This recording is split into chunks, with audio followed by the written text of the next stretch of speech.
Hello and welcome to Unwatchables, the podcast where cinema, as Fellini once said, is a dream we dreamt with our eyes opened, and sometimes a nail in our genitals.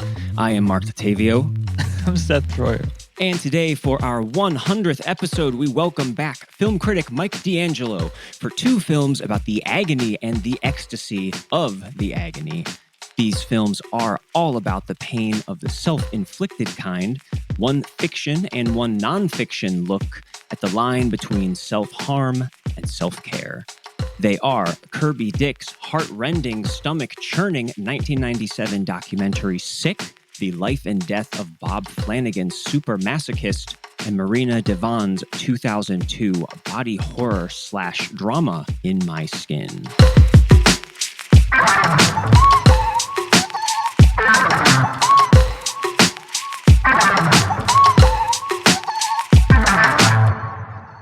And again, our guest is Mike D'Angelo, perhaps the first online film critic whose work has appeared in the AV Club, Las Vegas Weekly, Entertainment Weekly, Time Out New York, many, many more, as well as his personal site, The Man Who Viewed Too Much.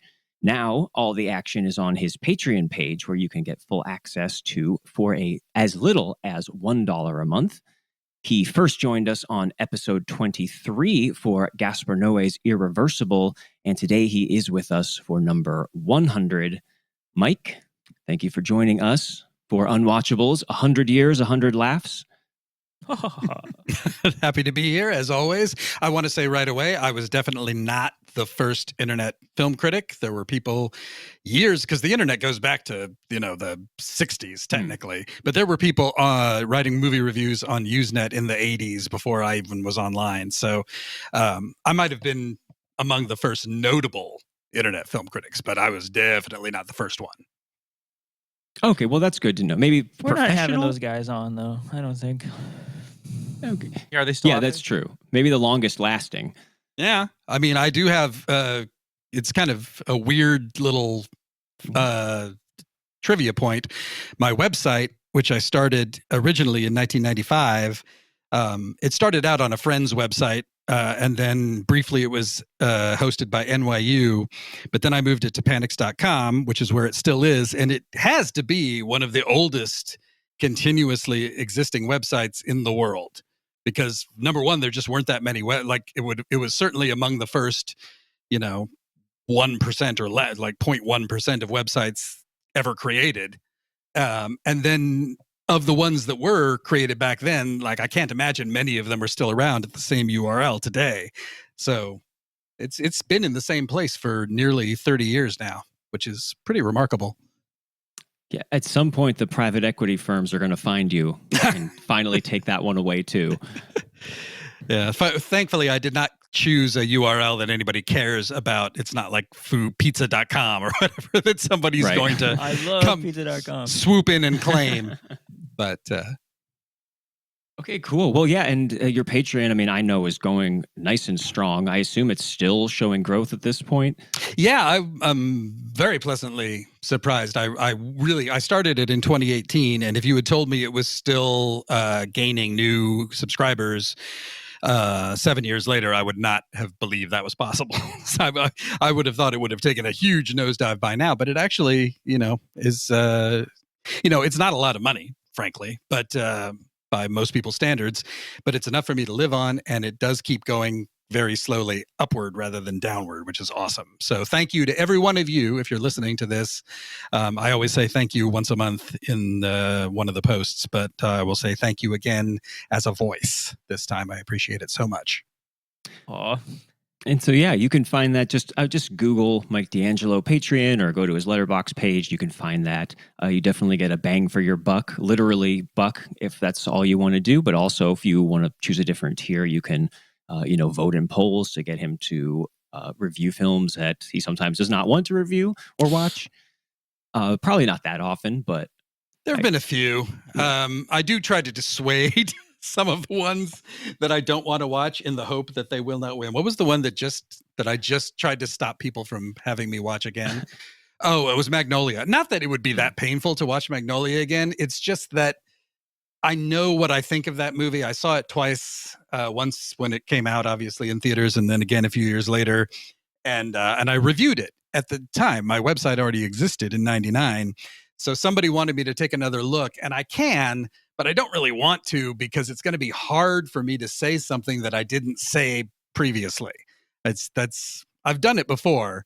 In fact, I wrote 4 professional reviews of Sicario for 4 different outlets. So I had to come up with 4 different ways to explain why I thought that movie was terrific. But it's a challenge, every time to try to come up with something that's like, I already articulated this in the best way I knew how, and now I have to figure out another way to articulate it. So every once in a while, yeah, didn't even think of that. So every once in a while, somebody will request something and I'll be like, if it gets to the second, because we do multiple stages, because there are so many. That was another thing that surprised me about the Patreon was just how many. I thought I was going to be handling like 10 or 12 requests each week, and it's actually more like 50 something. So we have to do 3 separate polls, and then the winner of each of those polls does a showdown the following day. And so when things I don't want to see get to the showdown, I will sometimes put my thumb on the scale a little bit and go, you're not going to necessarily get a great response to this one, either because I think I'm going to hate the movie or because, reviews of movies that I hate can be very entertaining. Mm-hmm. So that's not necessarily dissuading people, but it's more if I say like, I don't know that I have anything useful to say about this one. And to his credit, the guy who had requested Magnolia immediately pulled it and went back to the previous film he had been championing, which is Claire Denis' U.S. Go Home, which I actually really do want to see again. I've been waiting for that to win. Which is kind of silly because obviously I can watch that whenever I want to. Sure. But I do feel obligated for the films that are in the poll to let them work their way through the poll process. So hopefully that'll, and actually even if it doesn't win, if you're tenacious enough and you just hang on long enough, eventually everything automatically qualifies. For example, tonight I am watching The Boxer's Omen, which is a film that somebody kept in the polls for a year. I think it got to the final round a couple times, but never actually won, but now has automatically qualified. And so it's getting a review very soon. All right, so yeah, tenacity will pay off. Mike's Patreon is a great place for fans of film criticism or rigged elections is the takeaway. Yes. I am not shy about saying like, I don't want to do this one. But you can still make me do it anyway, if you want to. All right. And here's one film that's been pushed to the top of the queue just for this podcast. And even though you didn't necessarily select this one just for this podcast, I think the reason that I suggested it to you was because I always heard you being a specific champion of this film, which isn't super well known. I don't see it come up a lot and I think probably watching the movie, you can see why it doesn't necessarily have like the biggest mainstream appeal. Yeah, it was, I think, pretty celebrated in 1997, but I don't know that people today are still coming across it very often. Yeah, and so it's the first film by the filmmaker Kirby Dick, who's made many documentaries since then, including a few that were nominated for Oscars, including Twist of Faith and The Invisible War, which I haven't seen either of those. Apparently, they're about sexual assault in the Catholic Church and the military, respectively. He seems to have a lot of like kind of social issue or like advocacy documentaries. Yeah, none of which I particularly love. I got to be honest. He's made some other films that I have liked, but the social advocacy one, I just am not a fan of social advocacy documentaries in general, with rare exceptions. He did. There's like a Mia Farrow documentary. Yeah. About, he did that Woody Alan V. Farrow yeah. documentary, right? I did not see that one. He did do he's on a mission, yeah. He did do a documentary about the rating system called This Film Is Not Yet Rated, which I seem to recall not liking very much, but it would be of interest to cinephiles maybe. Yeah, that's actually the only one that I have seen. I know it was years ago, because I don't know, does anyone even think about the MPAA anymore? It seems almost like a quaint, like films have self-selected themselves out of even needing to worry about that. That's true. I never really thought about that, but you're right. It's not something that you really see come up anymore as a topic of interest or outrage or anything else. It's just nobody cares, which is good, I guess. Yeah. And I guess I don't know if this film actually ever got a rating. I could see this not being one that would even I believe go it was the screen for them. Yeah, it was not submitted, as I recall. It'd be kind of funny to imagine them having to sit through it, though. Oh, Actual nail and actual penis. I'm not sure what. Yeah, I've never seen that on a rating. So yeah. Yeah, the bottom of the Wikipedia page for this movie, it has like additional links, and it says "See also cock and ball torture," and it renavigates you to a new page. Lovely. So yeah, that's kind of a little bit of what this film is about. The subject of this film, Bob Flanagan, died in 1996, which is shortly before the film came out, and so that's encompassed in the film as well. I guess, for if anyone listening hasn't seen this movie or doesn't know what it is, I mean, it's basically a documentary, partially in real time and partially made up of previously shot footage of a performance artist who, a sadomasochistic performance artist who was living with cystic fibrosis. Right, and that's crucial, I want to say, at least as far as I'm concerned.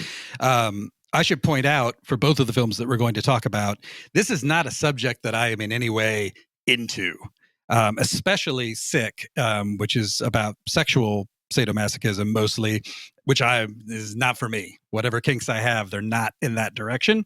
So if it were just about that, and it was not, somebody who had discovered this or was drawn to it specifically because he was trying to gain some control over a body that was attacking him with a disease, I don't think I can't say that for sure. Maybe it would still have interested me, but I think the fact that his motivations for getting into masochism are crucial, I think, to the film's effectiveness and at least for me, its appeal.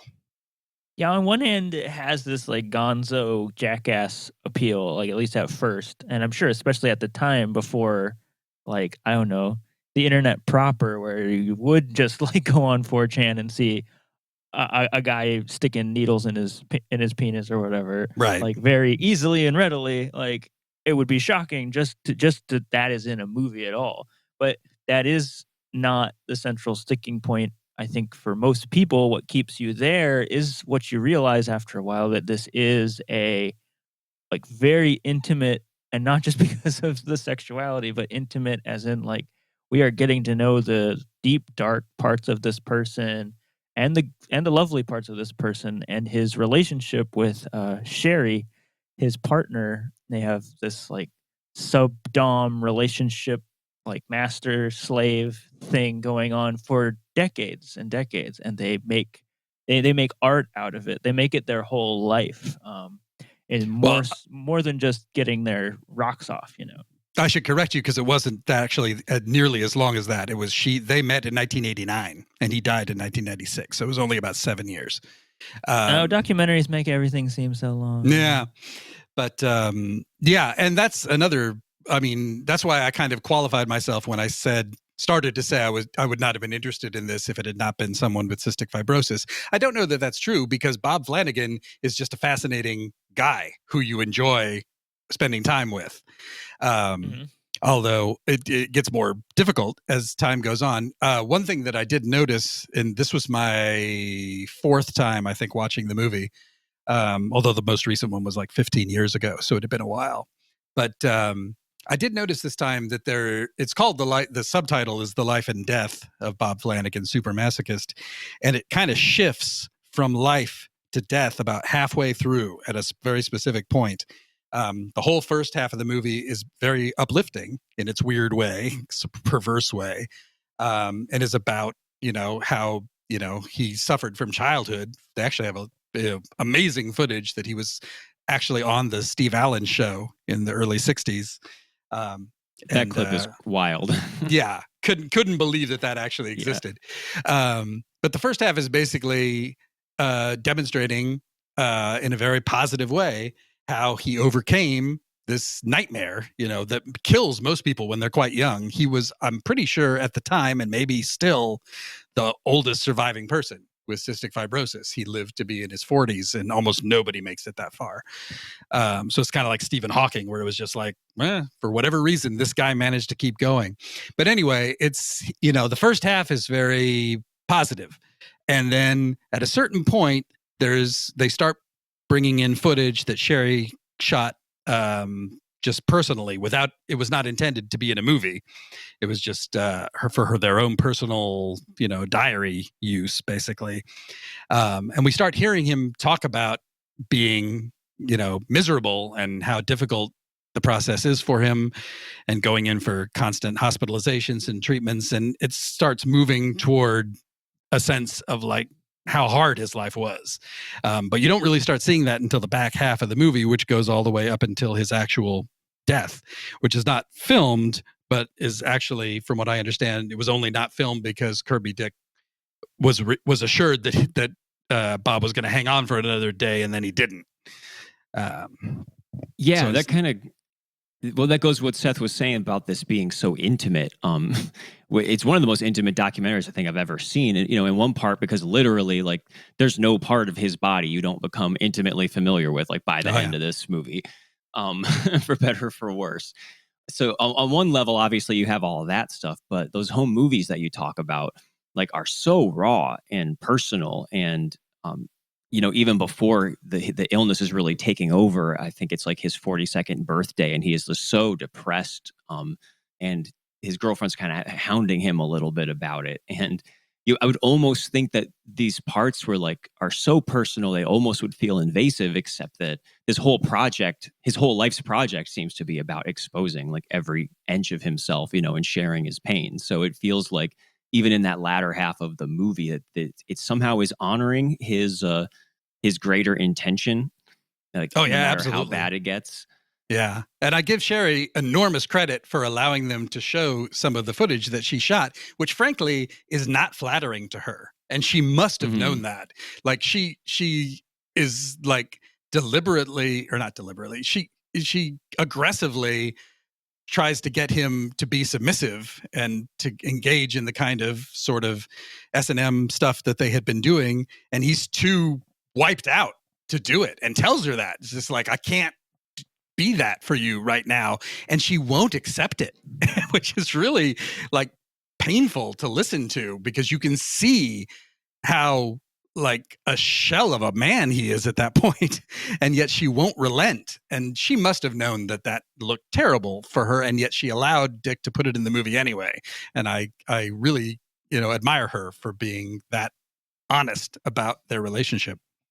The true deep, what is it, voyeurism going on here, in the deepest sense of exposing. Yeah, it's like what I mean. On one level, there's like the actual context of everything, and on another level, it does kind of feel. I think there is a thread here that you can almost see what is also extraordinary and what is also normal in their relationship, which it does like. As much as there's these other elements going on, like him like approaching death and like feeling pain that no one knows, there's also this feeling of like a lover who's kind of like, I'm just not into it anymore. I'm just not feeling it like I used to, like, well, you always loved that. Why don't we have fun anymore? Kind of. And it's like a perverse kind of melding of these two things in a scene like that. Yeah, because like on one hand, it is like this great love story, but a complicated one, because I just kept thinking like, wow, there truly is someone for everyone. Like this almost makes me believe in soulmates. Like these two people definitely were made for each other. But at the same time, it's very frank about the sub-dom relationship and like the limitations to that.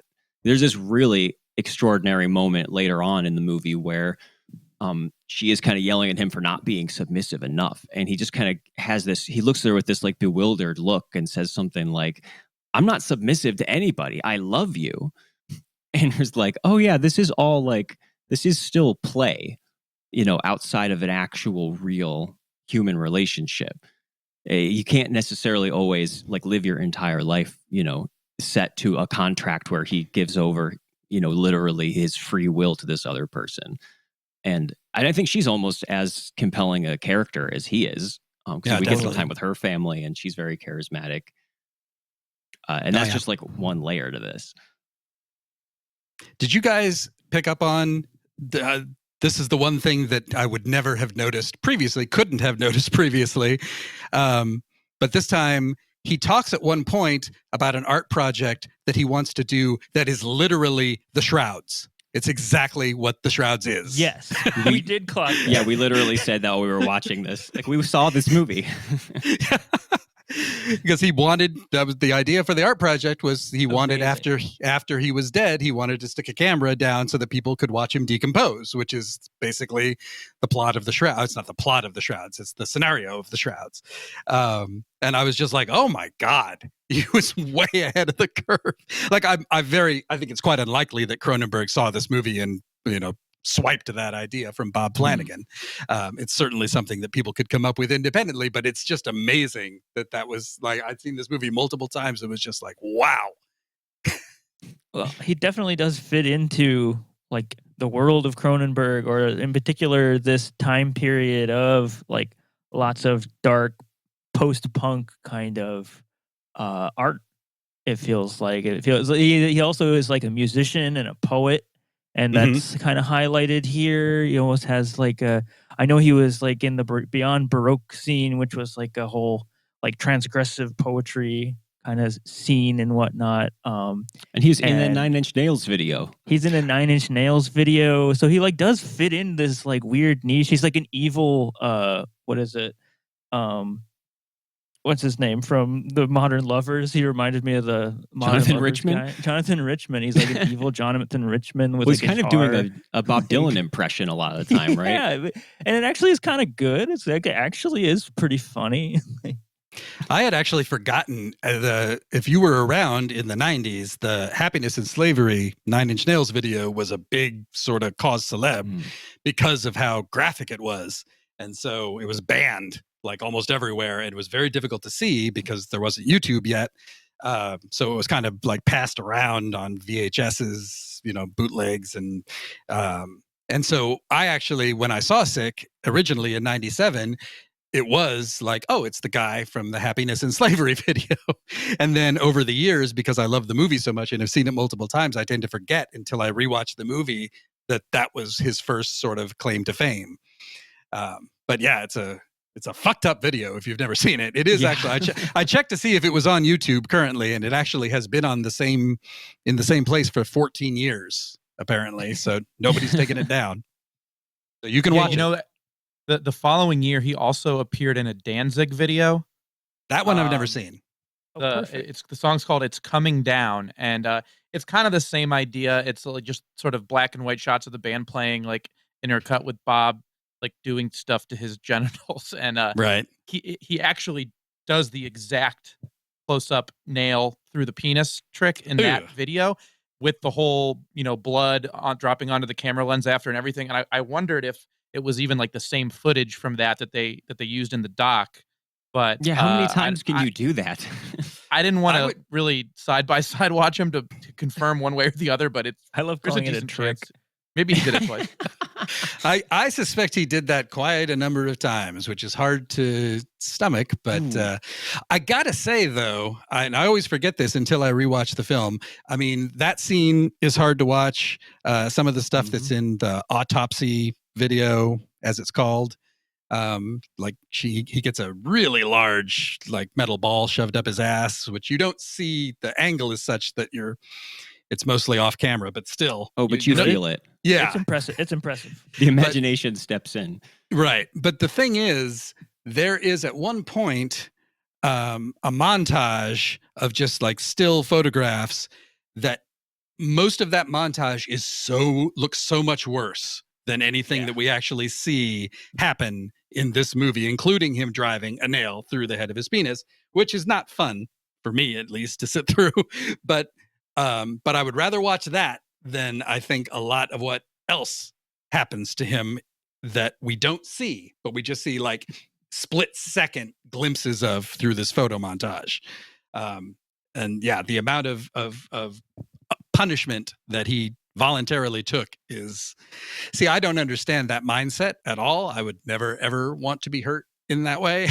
So, Yeah, it's hard for me to wrap my head around.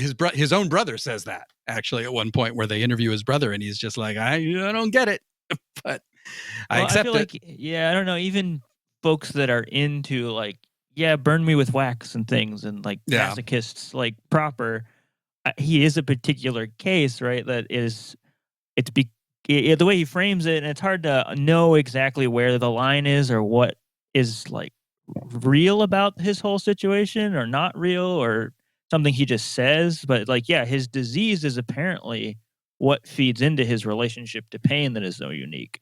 Right. Like, it does seem to be a unique relationship in general, that you would have to have his life experience and pain of his disease in order to have this sort of like relationship to pain that is so different. Yeah, and actually at one point he actually meets I think she's a teenage girl through the Make-A-Wish Foundation, and her wish is to meet Bob Flanagan. And she says something similar. Now, she had read a book that Flanagan wrote, so she may be getting some of these ideas secondhand from him. But she apparently agreed. She also has cystic fibrosis. I'm sure she probably has died by now. It's, it having been 25 years or whatever. Mm-hmm. But she similarly says it is, the masochism is an attempt to, have some kind of control over whatever pain you're experiencing. So you're kind of replacing the pain that you can't do anything about, that's totally involuntary, with a different kind of pain that you have total control over, or at least that you are willing into existence. So, and I guess I can understand that intellectually, even if I don't imagine making that choice myself necessarily. Takes all kinds. And man, that is such a roller coaster ride of a like segment of this, where there's like this young girl and she's like 18 on the dot, and they're getting involved with her, and it's this whole like, there's even a point where he's like encouraged by Sherry to like express his own fantasy about this girl, and for her to enact perhaps her fantasies, and they're like or she's pontificating about him. that, which is very like layered, which is also because it also has this like, whoa, these two adults should not be doing this, but also there's this layer of like, she's gonna die, and it's like a Make-A-Wish Foundation thing. It's and like also so much. The girl's mother is there, like right next to her in one of the interviews, and like seems on board with all of this. So, and I think actually, like, well, she's gonna die. I don't know. know. And I'm pretty sure the mother travels with her when they meet Bob as well. So it's not like she wasn't chaperoned, I guess. But it is kind of bizarre when Sherry basically starts saying, like, I think you two should, like, I don't know if she's saying they should fuck, or they should, if they should both be together and tortured by Sherry, or I don't know what. It seems like it's part of their play going on, but it's definitely something that anybody else would be like, do not put that in the movie. Don't put that in the movie. But they are for sure going to do it, even if they find it embarrassing. That's like part of the self-flogging that's going on. Yeah, and that is kind of the easy line here, that about him having this debilitating illness, and this being his way of taking ownership over it. But I like, it doesn't necessarily put too fine a point on that, because it's hard to imagine if this guy didn't have cystic fibrosis, like he just wouldn't be into all this stuff. Like, it's so extreme. You kind of have to wonder which one would come first. And it does seem kind of pointed to me that the movie ends with that montage of all of this childhood footage of him, and the spoken word piece, or the poem he's saying. It's saying something about why. I don't know if it's called Why, and it's like him listing like 1,000 different possible reasons of like, what might have caused him to be like this, which I think is a really kind of heart-wrenching, but very good way to end the movie too. Kind of on that note of, you can't really encapsulate everything. Did you guys notice who edited this? No. Dodie Dorn. I don't know if you know that name. She edited Memento. That was what she was Oscar nominated for. Weird. She has worked with Ridley Scott several times. Baz Luhrmann. She is like not one of the huge editors, but she's known in the industry. This was her first note. It wasn't her first feature. I looked it up, but it's the first feature I had ever heard of that she worked on. So she went on from this. Just 3 years later, she was nominated for an Oscar for Memento. But you can tell that this was edited by somebody with talent. Those montages in particular are really well put together. When you were talking about a hard to watch montage earlier, I almost thought you were going to talk about there's a montage that's just like him coughing. In, like, yes, that one too. And like that was almost as hard to sit through as anything else, because you hear him coughing throughout the whole movie, just in random spots, and then all of a sudden this kind of brings into sharp relief of like, oh yeah, he does do this like all the time. This is really the defining part of his illness. Yeah. And we see afterwards like his lungs, I guess, inside a container I think it's just with, or is it just the fluid that was in the lungs? It's just what came out of his lungs, but it's it's an enormous amount of water. She says he was literally drowning, and also a lot of just like semi-solid congealed, which she theorizes is mucus or phlegm, or just like, what a horrible fucking disease to live through for your entire life. You can understand why you would turn to something extreme to deal with it, because it's just miserable constantly. Your whole life is extreme. Every minute is extreme, and the end is extreme here. That's definitely like all of his acts aside. Like for me, I had so much trouble watching the points where Sherry is like, it's clearly like one of the last days. They don't capture his actual death, but he's like, you're watching him gasping for breath as Sherry is like pep talking and trying to talk him through it and telling him that she loves him and everything. And it is just so like, I'm not supposed to be in this room. Like it's beyond just disturbing. It's like feeling like I have crossed a barrier. I'm not supposed to see this. Like, yeah, but at the same time, not only you might say, well, Bob would have wanted that. It's literally his involvement in the project was contingent upon that stuff being shot and included in the film. He wouldn't do it otherwise. So yeah, that's he absolutely wanted it there. That's unique to this film for sure. Which I do think is interesting, because it's also, I think you can see it highlighted throughout various points where it kind of rubs him wrong. Like he has a complicated relationship to this whole thing, like living as this, like he's created a fantasy of his life and everything. But it definitely chafes, on him, and he's not always happy about it. And I don't know. Yeah, it's complicated. There is one very funny moment where he's shooting them, I think, in an airport, and Sherry just walks past the camera and says, like, enough. Right. Yeah. Of course.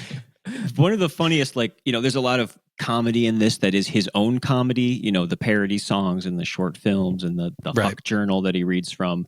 I don't necessarily know that he was like a brilliant comedian, but it's really more about his candidness and his charisma. Forever Lung, that was the name of that was a clever one he came up with. Does he sing that at the at the camp? I think at the campfire, yeah.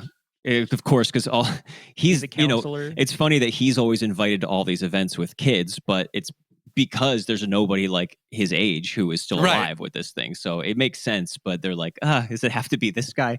It's just funny in its own dark way as it goes along. And I've read in interviews with friends of his who are just like, he told us when he was like 17 that he was going to die next week or something. And like, he is like that's kind of like a darkly humorous aspect that he is like, for the disease, he's lasting quite long. Yeah, but just the spontaneous moment that made me laugh the most was when his girlfriend's filming him about like his will, and she's like, "You're going to give me all your stuff, and you're going to give me some of your." It's like, "Oh, but your mom's not going to get this first," and he's like, "Yes." She's like, "Okay, will this hold up in court? Am I coercing you in any way?" And like right at that moment, she backs up to see like his penis in some kind of a sling or something. No, she's got his testicles sort of like testicles. That's right. Yeah, wired up, and so I mean, I think that was all deliberately done for comedic effect, but it works. It got me. Yeah. So yeah, anyone, listening to us talk about this movie, it totally belongs on this podcast. And certainly whether you find the body stuff hard to watch, like that's a whole separate thing from the like actually watching him die in real time part at the end. So it's many different levels, but it doesn't really do justice to how like playful and very funny, the movie is. I mean, And this is essential.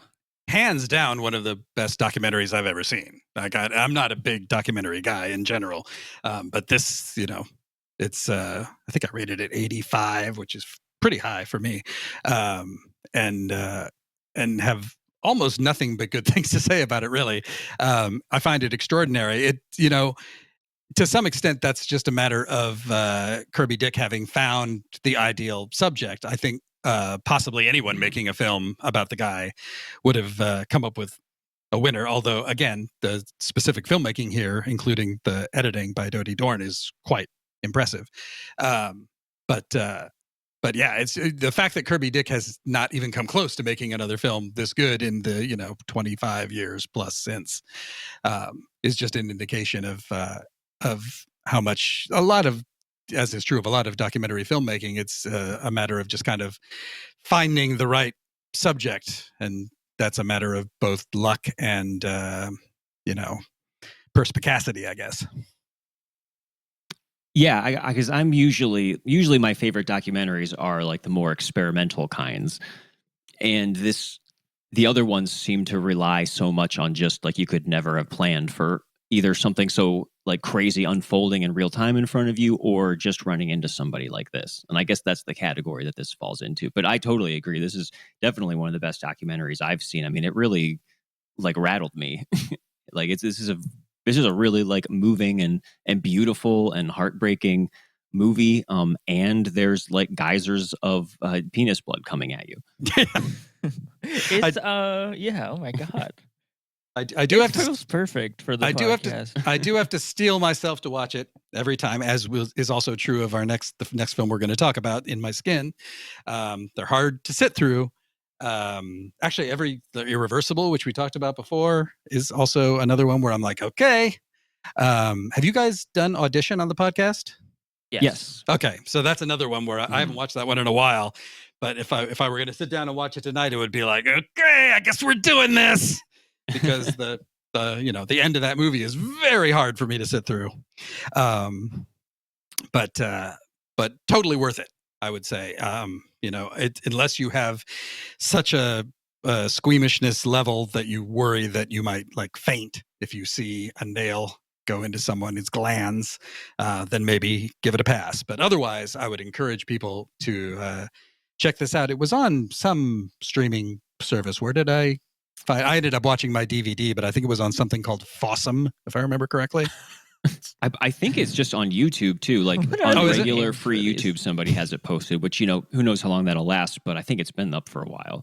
Yeah, I love the running gag that we never name the same streaming service twice on this show. It's always some made up word we've never said before, and then we never say it again. Yeah. Fandang. Yeah, but I mean, it was shot, on video cameras in the 90s, so it doesn't look great regardless. It's not like you have to try to find a high def version of it. But for me, it only adds to the jackass, like almost snuff film quality of it. Yeah, these are like evil videotapes you found in a basement, kind of. Exactly. Yeah, and I did want to ask, I mean, did you have any memories of like when you were first watching this? Like, did you see this at Sundance, or was just some random screening somewhere? Were there people leaving the theater? I mean, I had like 5 people basically at my place watching this movie, and it sounded like it was a crowd of people. We probably could have woken up my neighbors during some of those scenes. Marc's parties are a lot of fun.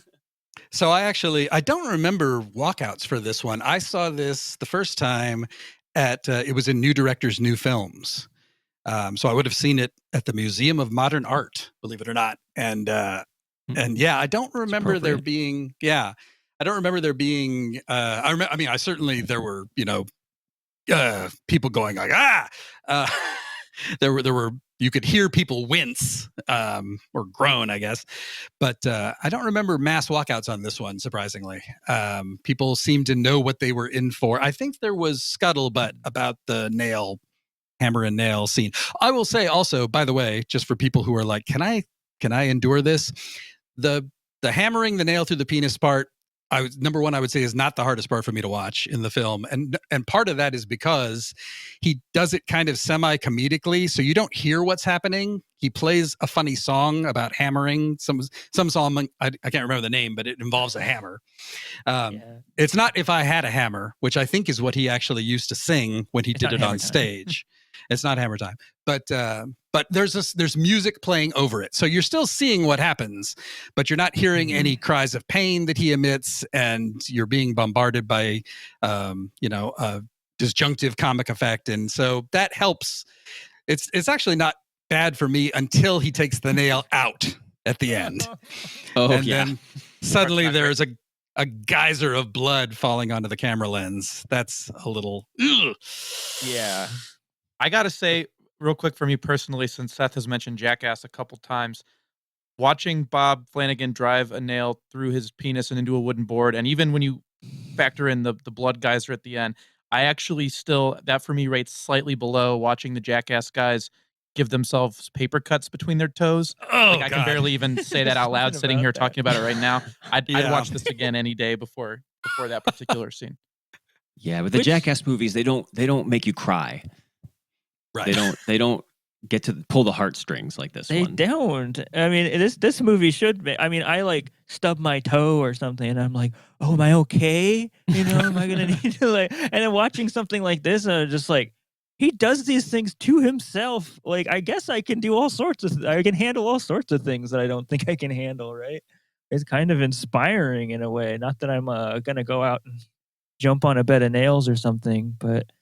It does wind up, to talk about, can you endure this or not, listener, it does wind up being the perfect, I think, movie for this podcast, it is, for our thesis is constantly, what I always get told is, why would you guys want to sit down and watch all these movies on purpose? And sometimes I question that myself after, I'll watch, 12 of these things and just be like, oh, what am I doing to my brain? But, this is one that really reinvigorated me, and it kind of goes with Flanagan's own life experience and his own kind of thesis, right? Which is transforming pain into pleasure, which is the whole thing. You endure these things, and there's a certain kind of epiphany or pleasure that you get out of them that you can't find unless you opened a hurt or went somewhere and felt something so dark that you wouldn't normally seek out, right? I think that is the truth with so much of this kind of art. Well said. Yes, this is one of my favorite things that we've watched on this podcast. So we have good track record actually then with Mike's appearances and the movies actually being good.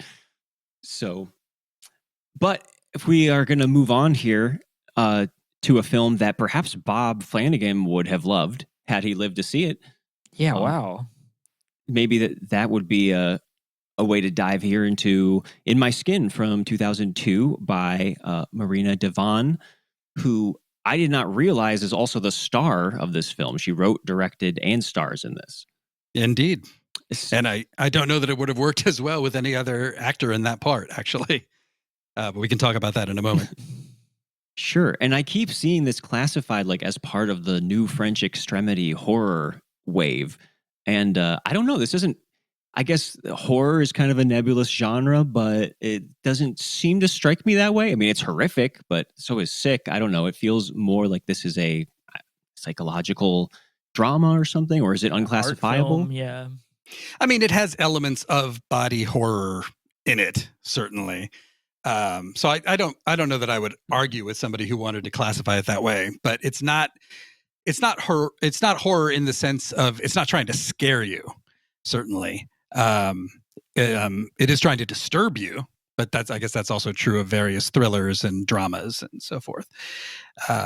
Sure. Yeah. Do you want to take a crack at the plot synopsis for this one? Sure. So it is a French movie about a woman who works in some kind of corporate environment. I don't know if it's very clear what she or the company does exactly. They work with, yeah. I don't really know either. They definitely work with foreign clients. One of the things that I really enjoy about the movie is how much really bland corporate speak is in it, sometimes with a contrapuntal visual effect happening at the same time. There's one key scene in the middle that I'm sure we'll talk about. But anyway, she has some kind of corporate job.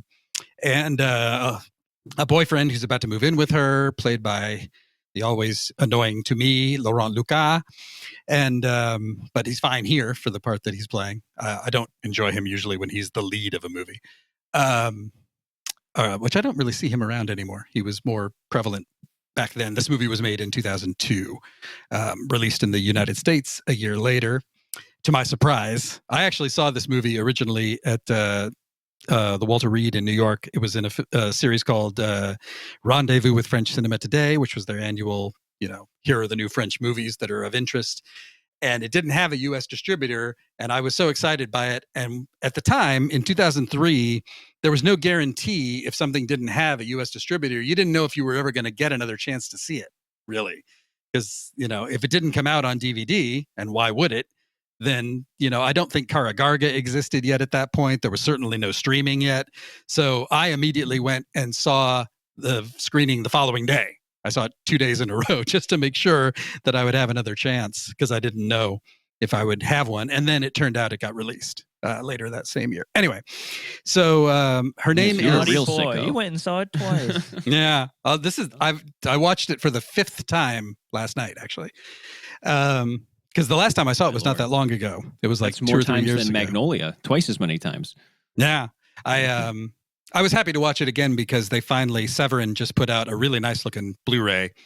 And the previous DVD was not very good quality. So this was the first time I had really seen a good version of it since 2003.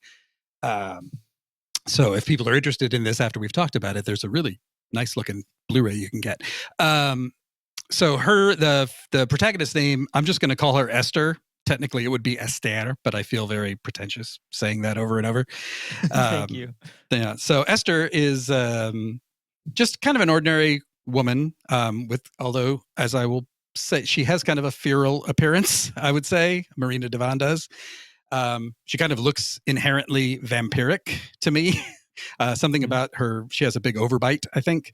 Right. Like, otherwise, she is like a quintessential slim, cute French actress woman, and then she does smile at the camera and you see her teeth. Yeah. And it's not like she's like horrifying or anything or like an ugly person, but it takes you aback. I think it is. I don't know if it's like purposeful or what. Is like, are those her actual teeth? I wasn't sure. No, that's just what she looks like. But it works. Striking. It works amazingly for this particular role. So anyway, very early in the movie, I appreciate how quickly this happens. She goes to a party, work-related party, I think, and is initially kind of bored and decides to go wander around in the backyard. And there's a bunch of like construction equipment or something out there. Anyway, she takes a fall and badly, although she doesn't realize it at the time, cuts her leg on some piece of metal. It's all dark and in silhouette. I loved that you don't know what happened. Like, you just hear a crash. I laughed, actually. I was like, oh, she like bumped into something. And then later you figure out it's much worse. Yeah. So she doesn't know initially, and she just goes back into the party, and like a lot of time passes, I think like hours may go by possibly in this party. And she is not experiencing any pain. And then at some point just goes up to try to find a bathroom. The bathroom downstairs there's a line. So she goes upstairs to try to find a bathroom up there and notices that she's tracking blood all over the place. So finally examines her leg and discovers that the cut is enormous and like really disfiguring. So then, she goes to the doctor and has that, taken care of. But subsequently, and this is where it kind of gets difficult to describe this movie in ways that I really that make me admire it. I like how difficult it is to explain what happens next. She becomes obsessed with the wound, initially with the wound that she already has, and starts feeling a compulsion to investigate that, and then I guess you would say add to it. That's the hardest scene for me to watch in the movie, is the scene at work where she kind of just goes into an unused filing area and picks up a metal object that's randomly lying around and just starts kind of digging around. You don't see what's happening most of the time. Like a lot of it's just a close-up of her face. And then the rest of it's kind of obscured by her hands, but the sound design is extremely good. You get a very clear sense of what's happening, and it is highly unpleasant, especially for me, because my main phobia in life is sharp objects penetrating flesh. So this movie is hard for me to sit through. Anyway, so she then starts creating new wounds on her body. It's, you could say similar to the concept of cutting, which people are generally, I think, familiar with now, which is similar, kind of like, it's a different psychological situation, but it is tangentially related to Bob Flanagan, which is why I thought these two would go well together. In that cutting, in a traditional sense, is you inflicting pain upon yourself in, again, an attempt to like control your life or deal with things that you feel you have no control over. But this is not really that exactly. It's hard to say what it is really, except that she feels compelled to do it. And when, her boyfriend eventually realizes what's going on, at least to some extent, he doesn't know the full extent of it, but he understands that she's doing something, perverse, and asks her, and she has no answer. And it's clear that it's because she genuinely doesn't have one. She doesn't know why she's doing this. She just feels the need to do it. Anyway, it escalates throughout the movie, and it also takes different forms. At one point, there's a lengthy business dinner in which she sort of hallucinates one of her arms being completely detached from her body, like an alien object. Which is my favorite scene, I think, in the film. Yeah, that's when you're like, anything can happen at this point in this movie. Yeah. Kind of the floor drops out. And it just keeps getting worse and worse until, in my opinion, Devan runs out of ideas, because I don't think the film ends very strongly. We can talk about that. But that's basically, that's it. It's basically a portrait of this woman who accidentally injures herself and becomes increasingly compelled to injure herself more. Yeah, and I think the main thing about it is that it really sticks you to her point of view for the entire movie. So there's no getting away from her, but it's not really concerned about certainly not relating to her, but also even like getting really any insight into what's going on or uncovering her psychology. You can kind of read anything into it that you want. And no, that's what I love. And I absolutely love that there is no explanation given. It occurred to me watching this is not helpful to anyone yet because nobody has seen this movie, but my favorite movie so far this year, which I saw at Toronto last month, is called The Currents. It's Argentinian, if I remember correctly. It's very similar to this. It's not similar in terms of the body part of it. It's not about somebody who's doing like self-mutilation, but it is about a woman who does something inexplicable at the beginning of the movie and then becomes increasingly obsessed. And I thought it was a really good movie. Obviously, it's my favorite of the year so far, but and I think it's ultimately a better film than In My Skin because it has a stronger ending. But the one thing that I didn't love about it is that eventually it does feel compelled to explain why she's doing these things, to give her like a family history. It does it very well. I mean, given that it goes in that direction, I was impressed by how well it was handled, but it still wants to say, here's why she is this way. In My Skin does not have any interest in doing that. Now, the reason for that, and this is something I only just discovered, may be that this film is autobiographical, which I find incredibly disturbing. I did not know that at the time when I saw this in 2003, 3 times that year. But apparently, Marina Devan has since talked publicly about the fact that she did this shit to herself and then decided to make a movie about it. And as far as I can tell, she didn't know why she was doing it either. So I guess that's why Esther doesn't have any explanation. But I appreciate, that's part of what I love about the movie, is that there is no simple, easy, here's the traumatic experience in her past that is causing her to do this. until she has that fall at the party and opens up this gash in her leg, I don't think if that had never happened, it might never have occurred to her to start doing this shit. And it just sort of happens inexplicably. And the mystery of that is, I think, most of what's compelling. Yeah, because otherwise, I mean, if you replaced what she was doing with anything else, this would be like about an addict, right? Like, yeah, she is her friend and her boyfriend start treating her with suspicion and blame and incomprehension, and she's making excuses and faking a car wreck at one point to explain her injuries. She kind of sabotages this career climbing, which is a big part of her character. Yeah. But what she's actually doing is so unfamiliar and hard to watch, frankly. If she actually was, if this was autobiographical, and I did hear some things that she has said about this, which is very interesting, and it made me hope, like, is there anything that we see in this movie maybe that was like less simulated than it seems? I was wondering that too, because like the huge gash in her leg, I'm almost positive that's makeup. It has to be. And I said at the time, like, if you go back and read my Time Out New York review, by the way, one of the things that I loved about working for Time Out New York, which I did for 4 years from like 2000 to 2004, is they gave me total carte blanche over how to cover things. So most of our reviews were like 300 to 500 words, but every week there was a section opener that could be like 1,000 words roughly. And they would let me write about whatever I wanted. So In My Skin was a section opener for whatever week that it came out.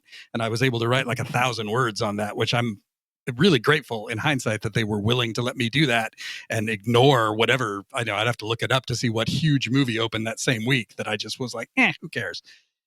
Anyway, my review at the time said, if there were any justice in the world, this film would win the makeup Oscar, because the work that was done was fantastic. But I did very much wonder this time, is she really doing some of this shit? Like the part where she's like chomping on her own arm seemed like it was only partially simulated at best. And that made it even harder for me to watch than it had been previously. And it was already extremely difficult.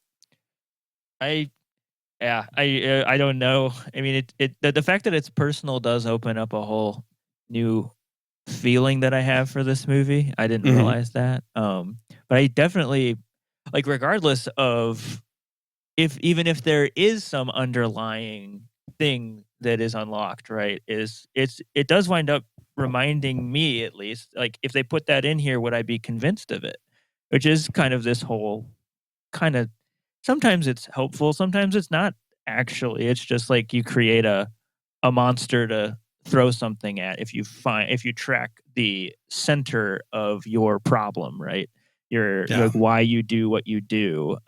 It's quite often, it's nebulous. And I could see this in the hands, I mean, like, in the way that this was viewed as like a horror movie, I can see it. I could almost see this being a premise for some new, like whatever, like heightened horror movie, like along with like an A24 thing, where it's like, it's about cutting, but it's a horror movie. And like they would have some sort of like way that it manifests into a monster that she can like now push over a cliff and now she's free or whatever the hell, right? Yeah. Which would, of course, like go back to that like idea, just like, no, that's not actually how it works for people. I got to say, you just did a depressingly good job of summarizing why I find so few recent movies that I really am excited about, because you did a good job of taking this movie, which I love, and turning it into something that feels A, exactly like something that somebody would make nowadays, and B, that I wouldn't like very much. So thank you for that, even though I'm depressed now.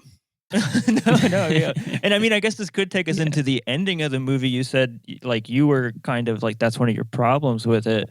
Like, for me, that does, like, I don't know if I love the ending either. It does just, it's like taking its time doing the ending by dodging what, like, it could do, which is explain and actually give something concrete. It becomes even more of like an art film at the end or something. Yeah, I don't know what it needs. Like I think I said in my review, I referred to the ending of Safe, and I was like, it needs something like the final scene of Safe, basically, which is not, and what happens at the end of Safe, for those who haven't seen it, is not in any way an explanation for what it's just, it's a sort of an apotheosis, if you will. Will you? Maybe you shouldn't. But anyway, I might.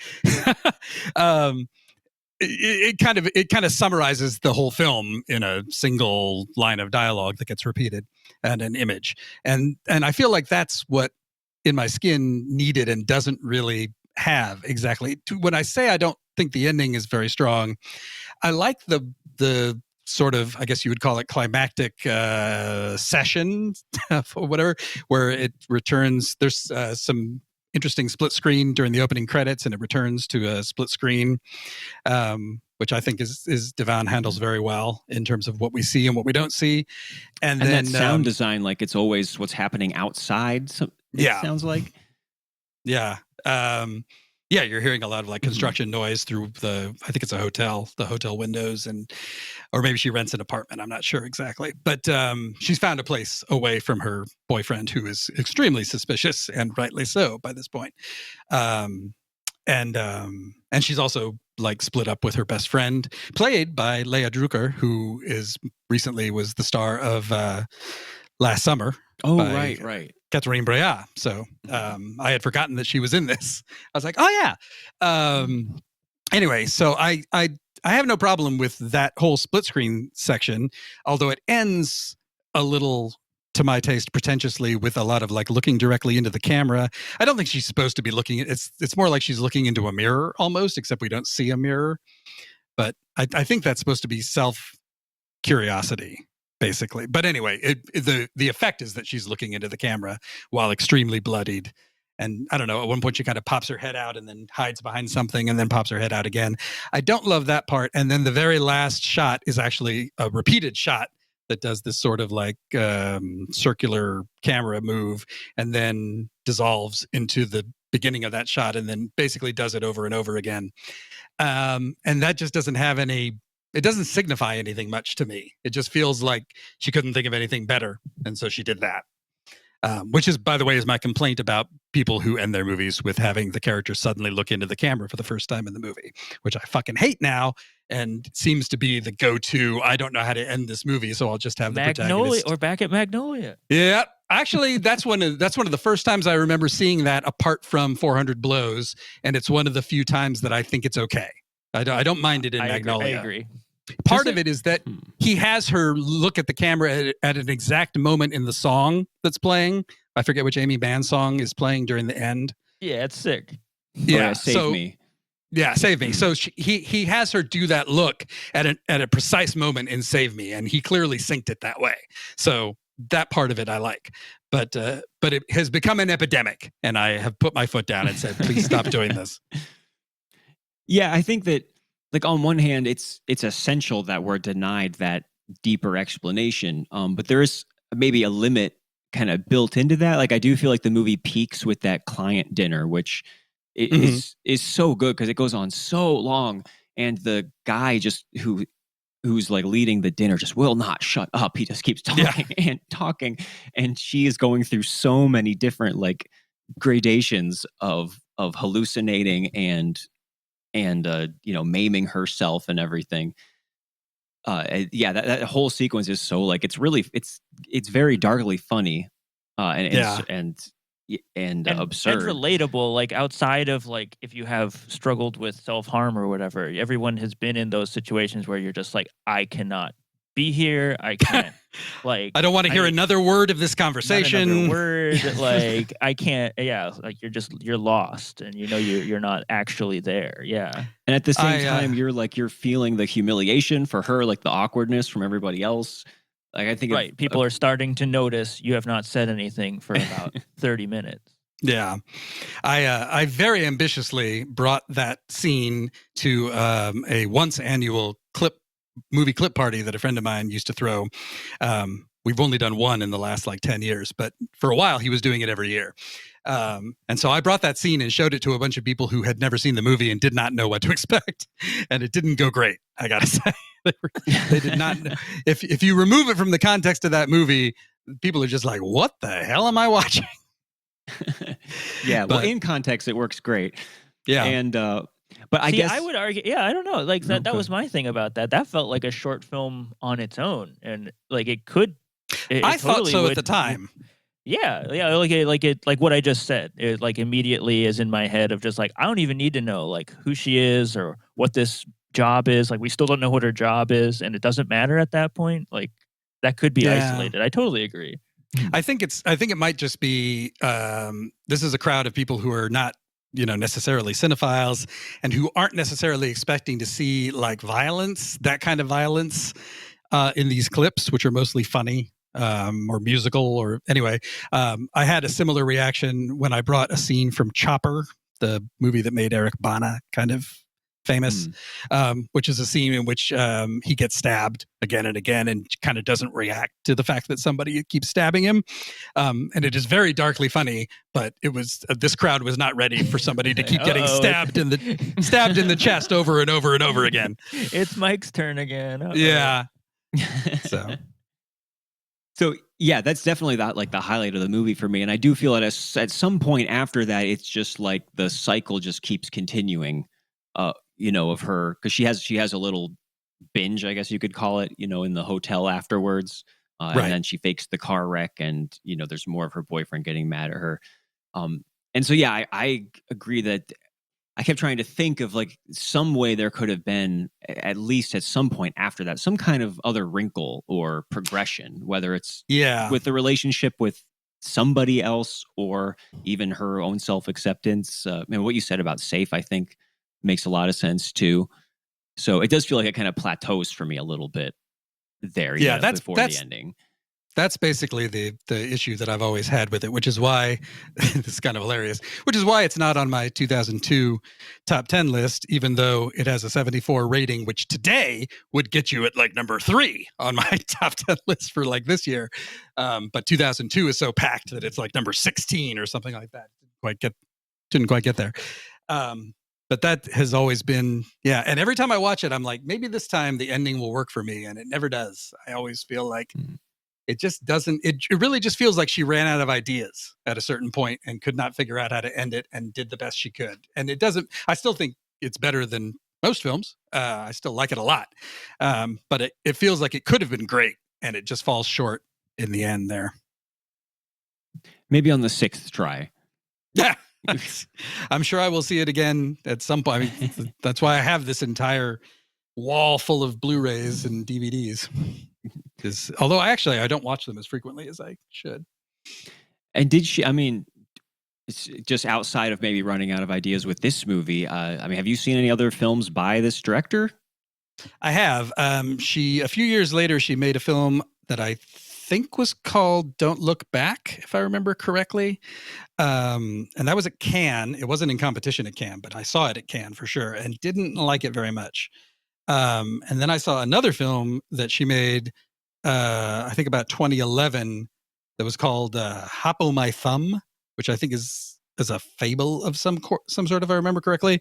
Didn't particularly care for that. And then I think the rest of them I have not seen. She does have a film that I've been curious about but have not yet watched, just from the title. The film is called My Nudity Means Nothing. And I think that's one of the best titles for a movie that I've ever heard. But I haven't seen it. Now that sounds more relatable than this one. Yeah. So I looked it up and sorry, the film it's called Don't Look Back. I did remember the title correctly. And it starred Sophie Marceau and Monica Bellucci, but I gave it Bob Dylan. Yeah, I gave it 2.5 letterbox stars, so I was unimpressed. Youch. Yeah, it's almost too bad then that we haven't seen her pop up in, or maybe she has, but as far as I know, just as an actress, because she's very good in this. I also have a hard time picturing this working as well with somebody else in the lead role. Yeah, I don't know. I don't know if she acts in, I'm looking now, just out of curiosity. Not really. She's apparently in, I'd forgotten this, a couple of early Francois Ozon films, See the Sea and Sitcom, both of which I have not seen in a bunch of years. Oh, this is interesting. No, it's not. Never mind. Same title, but not the same film. I thought she was in a Dardenne Brothers film from very early in their career.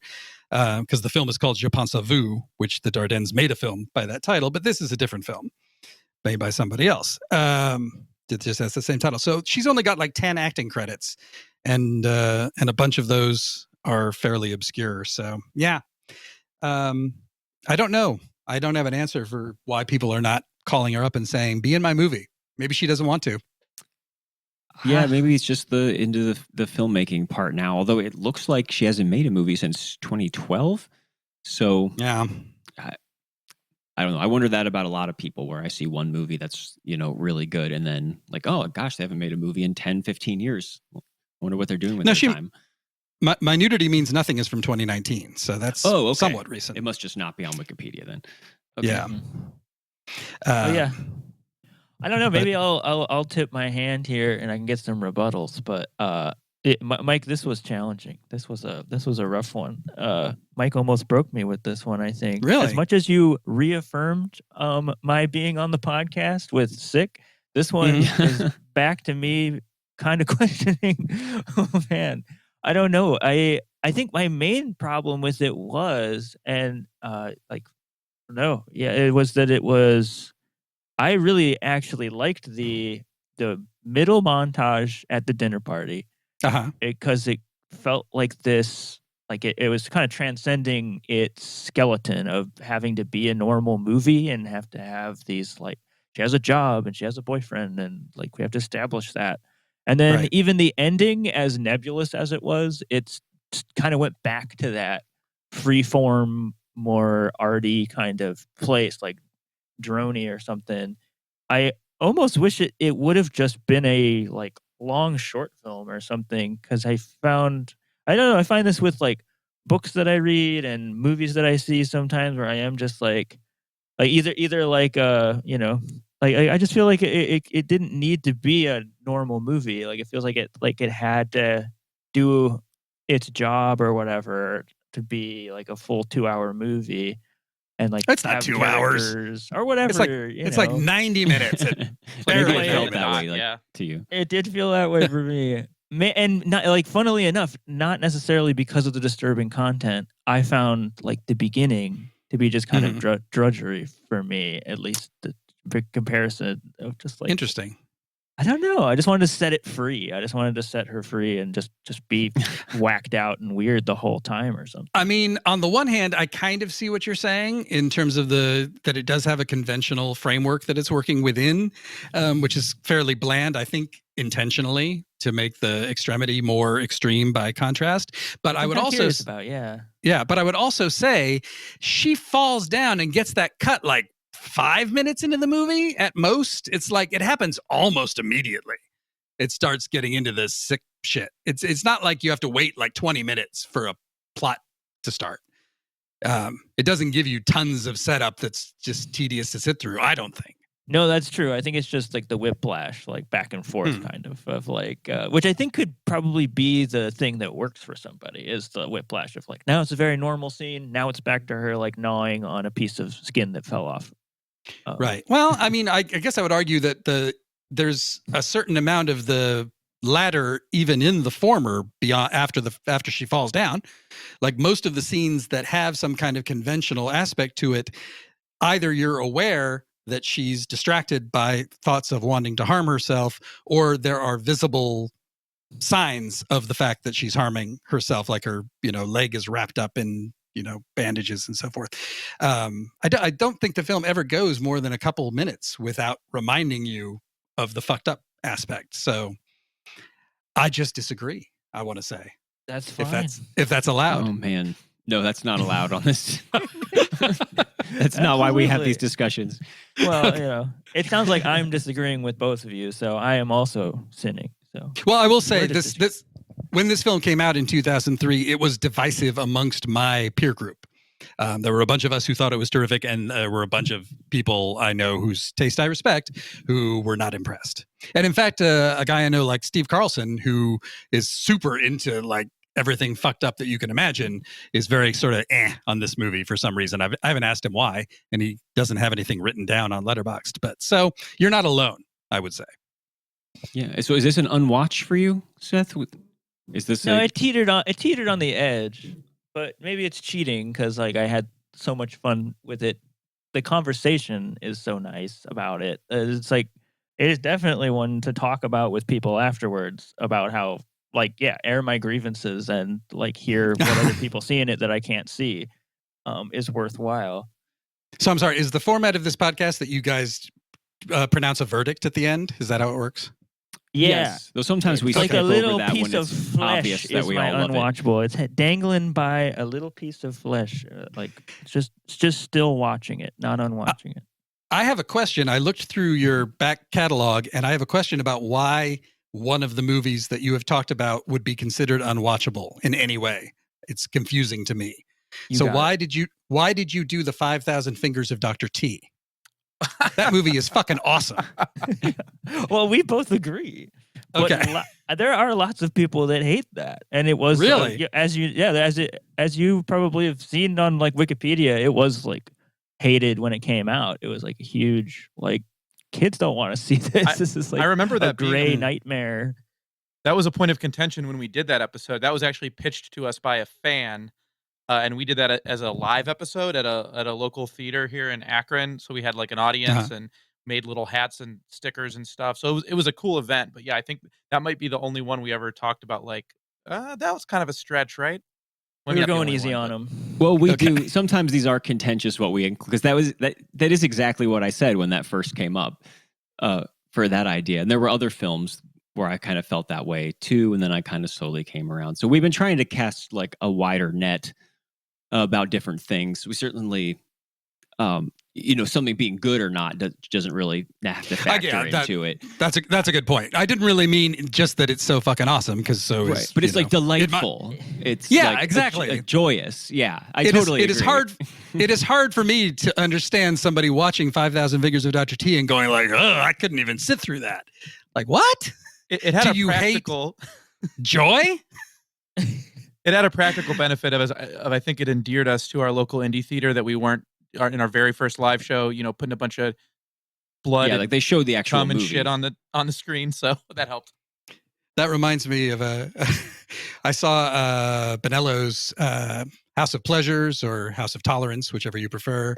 I saw it at Cannes the year that it premiered, whatever year that was. I think 2011, I want to say 2010. Anyway, and it had a very divisive reaction at Cannes with some people who really hated it. Some critics were just like, "This is a piece of shit," and I thought it was quite good. But I've always said this is one of the things I'm most ashamed of. Is I toned down in my own review slightly my enthusiasm for it because there were so many people trashing it. I was just like, maybe I'm wrong. So I wrote a positive review that kind of hedged a little bit. Then I saw it again at Toronto with my friend Chris sitting next to me. And as it ended, he turned to me and went, "People hated this at Cannes?" I said, "Yeah, they hated it hugely." And he was like, "Do they hate cinema?" That was the best reaction. It was like, "Yeah, that must be it." And that's how I feel about 5,000 Fingers is like, do you hate fun? Do you hate joy?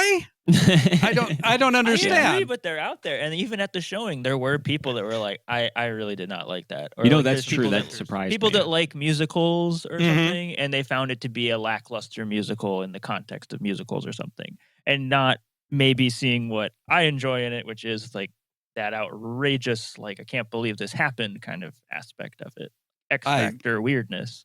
That film is a miracle as far as I'm concerned. I love the songs personally. Yeah. And sometimes if movies just were kind of misunderstood or took a really long time to find their audience, which I believe was the case with that film, that sometimes that opens up the window a little bit for us. That makes sense. We put the misunderstood / controversial part, but yeah, you're right. It was just as I was had to come out, and then the world made more sense with Dr. T. Yeah. It was just as I was going through the list, it was like horror films and underground films, and it's just like, and all of a sudden that came up, and I was like, "What?" It looks so out of place amongst everything else around it that I was confused. If anyone hasn't listened to that episode, I would recommend you check that one out on the YouTube channel, where you can see Marc and Seth wearing the exact hat with the little hand on top. Yeah, we made the little hand hats. Yeah. Our friend Jared made them for us. It was crazy. Oh, that's adorable. Yes, very fun. All right. Well, what a much more positive note to end this discussion We'll send you a hand hat. our self-mutilation episode. Thank you so much for joining us for that, Mike. This was No problem. very good discussion, and definitely want to direct everyone to your Patreon page. I know that recently you are finally starting to attend film festivals again, which is exciting. You were just at Toronto, right? Yes, I may never go back to Toronto again, but I did go back finally this year. I had not been there since 2019. Obviously, I couldn't go in 2020, and I believe also in 21. I think it would have been impossible because of COVID. And then the last several years, my roommates who I usually stay with, Scott Tobias and Noel Murray, were unable to be there for various personal reasons involving their kids mostly. So this was the first year. Scott still wasn't able to go, but Noel did. And Keith Phipps took Scott's place. And so we all went there. And the festival, as far as the films, well, even that is not quite true. I was going to say there's still a lot of great films, and there are, but there's starting to be like political things happening where major films are not that you would expect to be at TIFF are not at TIFF. So like Begonia was not at TIFF. Jay Kelly was not at TIFF. After the Hunt, although apparently that was a blessing, but that was not there. So there were a bunch of major films, and then also they've changed the way that press and industry people can get tickets to public screenings in a way that I hate. So because now it involves having to use an app, and it's not reliable, and it's hard to get hold of things. And so I don't know if I'm going to do that again. I may next year instead try to work out a way to go to the New York Film Festival, which I have not attended since I moved away from New York in 2009. And then I have a scheme where I might eventually try to get back to Cannes again. Probably not as press because I don't have anyone to cover it for, but you can also go as industry, and I have contacts where I can maybe fake myself being like a buyer for somebody. It would be a little more expensive that way, but it has been semi-painful for me not to be there for the last several years. I say semi because the last few years, the lineups have not been that enticing to me on paper. So every year they announce the lineup and I'm like, oh, I can survive not being there for that one. There's always one or two films that I desperately want to see. Like this year, The Mastermind was the big one. But I've discovered that if you just wait, those films come nearer to you than France. So anyway, we'll see. I've been slowly making my way back into, and I also used to go to Sundance on a regular basis, and that was a drive for me. Not that it's that close, but it was about an 11-hour drive from where I live to Park City. So I used to take my car. Now they're moving, obviously, to Colorado. That's a much further drive. Don't think I'm going to do that. So I don't know if I'm going back to Sundance ever, but we'll see. Well, yeah, fingers crossed, especially for Cannes. That would be awesome to finally see like the, real-time reports from those movies again. It's definitely a very, very cool thing for the Patreon readers too, to get, updates every day with several new movies that are being written about for the first time. And that then I have to wait months to actually be able to see. But that's what I used to enjoy doing. I subscribe to Mike's Patreon, and we'll be out at the bar sometimes, and I'll feel my phone vibrate, and I'll look, and it's a notification that Mike reviewed something, and then I'll look over, and Marc is looking at the same notification. So that's nice. Think about all the horrible things you get notifications about on your phone. You can get a nice one periodically for very little money. Yes, his Patreon is better than an assassination news story. Believe it or not. Popping up on your phone. I am honored. The best thing you can say in the internet climate, tension economy. All right. Well, thanks again, Mike. And, take care. Watch out for any little, things that might injure you out there and start. You never know what it's going to lead to. So take care of yourself. Take your antibiotics. And Mike, we would send you to Cannes ourselves, but we blew the budget on those 5,000 hats I was talking about. Yeah. It was worth it. I appreciate the thought. Okay.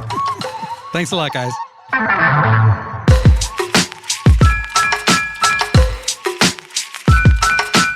Unwatchables is produced by Tony Scarpitti, hosted by me, Marc Dottavio, and Seth Troyer, with artwork by Micah Kraus.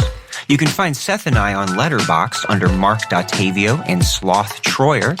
You can also check us out at unwatchablespod.com for links to our Twitter and Instagram, or Support us on Patreon for bonus content and to have a say in what we watch. Thanks for listening.